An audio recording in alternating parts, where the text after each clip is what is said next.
friends. Hello, friends. Привет. We're two weirdos reviewing books and movies and popular culture and all that good stuff. And today we're talking about 12 Monkeys. It's a movie. Yes, By- it's a movie by Terry Gilliam. A film, if you will. A film. If you will. Пленка. Пленка, это что такое пленка? A film. Ah, a film. By Terry Gilliam, who I like very much. And I haven't seen his movies. I've seen Time Bandits with And you. 12, you fell asleep at the end. Because Pauline, being a teenager, is incapable of staying awake for long periods of time. Anyway, but I like the Terry Gilliam and Okay, well, 12 Monkeys is a time travel movie. Yes. With Brad Pitt and what's the dude, yippee-ki-yay motherfucker, what's he from? Bruce Willis. Bruce Willis. Yeah, and Bruce then Willis. Madeline Stowe, who disappeared off the map for a while. It was unusual to see Bruce Willis in this movie, in this kind of movie, because he's like more of a blowing things up kind of guy. A blowing things up kind of guy. Okay, I think they'd call that an action star. But this, he did a great job, though, right? Yeah, He's I full liked of, it very much. He was playing a guy from the future who goes back in time because humans have destroyed the Earth, and they unleashed a plague that made them go into underground, and in the future they're going back into time to figure out what went what wrong went and wrong, to prevent it. right? And the future scenes are wonderful because Terry Gilliam has that kind of eccentric, what would you call that? Aesthetic. Yes, and Yes. I love this. Oh, I Boże love mój this da. because it's like usually when you watch movies about the future, you see all this tall buildings, flying cars, A lot of metal. a lot of metal. Yeah. Yeah, and I don't like this. Strange I like alpha male running around. Kind of. A lot of latex and leather. Yeah, and shit. latex. Lasers. Tiny lasers. Tiny lasers. But not in a Terry Gilliam. Yeah, and I like this very much. I like that they have this weird. Aesthetic. Right? Yeah, but I meant If this, you've seen this, Brazil, thing with camera. an orb, like, and you know they're supposed to do some, they look like functional machines, Yeah. sort of. If you've seen Brazil, another Terry Gilliam film, you haven't, but it's the same, just amazing look to it. And that's in the future scenes where Bruce Willis is from the future and he goes back into the past and ends up in a nut house. Yeah. Oh, we can't call it a nut house. What do we call that?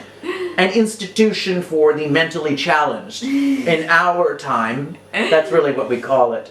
And he runs into Brad Pitt's character.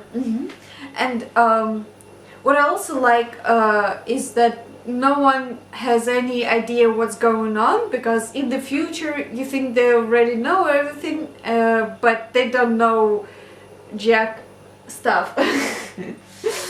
They know nothing. They know nothing. Jon Snow. Yes, they think they're gonna send him back in this period, and they send him to a wrong year, and then another wrong year, and then like they blame him for it because of course it's your fault, Bruce Willis. But and You're losing your shit right now, aren't you? Okay, where were we? Let's pull it back together now. Let's center ourselves. Okay. Where were we? Okay, so They don't know jack They don't know stuff. jack shit in the future. They send Bruce Willis back. He talks to people in the mental institution because, of course, that's where you find all the good stuff. Brad Pitt's in there, who does a great job. I liked his acting. It's completely over the top. Did you like it? I liked it. It was the first movie with Brad Pitt I watched, by the way. I haven't seen had the any pretty, didn't he? Brad Pitt movies. Yeah, he's pretty. Oh. Where were we? And then Brad Pitt's father's a famous world famous virologist, and the people from the future. Oh, we're not supposed to give spoilers, I guess. Well, fuck that. It's an old Everybody movie. knows It's an old movie. Anyway, so we start to think the things center around Brad Pitt's character, and he unleashed the virus. But there is a big plot twist at the end. And you don't know it till the very, very end. Who's doing it? Who's the bad person? Yes, and also the movie's like it's different scenes from future, past, different past, and then he's dreaming and seeing some other, you don't know what it is, future, past, his childhood memories, what, I don't know. But it comes together great in the last 10 minutes. You understand everything. Yes. It's awesome. But dear You God, I hoped, like you kind of know that, yeah, that's something that's going to happen, but dear God, please don't. Don't do it, but Yes. they do, of course.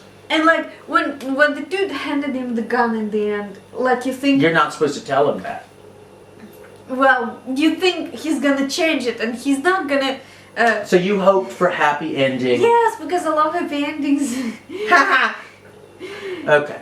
But I was upset when there was no happy ending. But I Happy think ending. I always love to get it. Hey! Hey! Happy endings. Anyway. But it was good anyway. It was very well put together. That every You could follow all the plot lines Yes. at the end, and you get confused maybe in the middle, but by the end you really understand it. It's just a wonderful film. I like it the very hot much. chick in the movie. Madeline Stowe was the hot chick. Yeah. Very hot, I'd say. Was she hot? Yeah. I'd give her a very hot. 9. Would you give her a 9? Yeah, a good solid I'll 9. point that. And she's a very good actress, very talented Yes. actress as well. She was in Last of the Mohicans, remember? Ah, that was her. Yeah, hot chick, but dear God, no one could save that script. Not even her hotness could do that. So, Yeah. anyway. And this script was офигенно. Oh, офигенно. Brilliant script. Yes. Brilliant script, brilliant movie. I love Terry Gilliam. Everyone thinks he's a little too weird, right? What else? I like that he did Baron Munchausen. I haven't seen the movie, but I like the stories very much, and I like the Soviet version very Probably much. the Soviet version. They do nothing interesting in the Soviet. Baron Munchausen in the Soviet version would be Actually- like a very, like, chill dude, right? No, actually, you know who plays Baron Munchausen in No, the movie?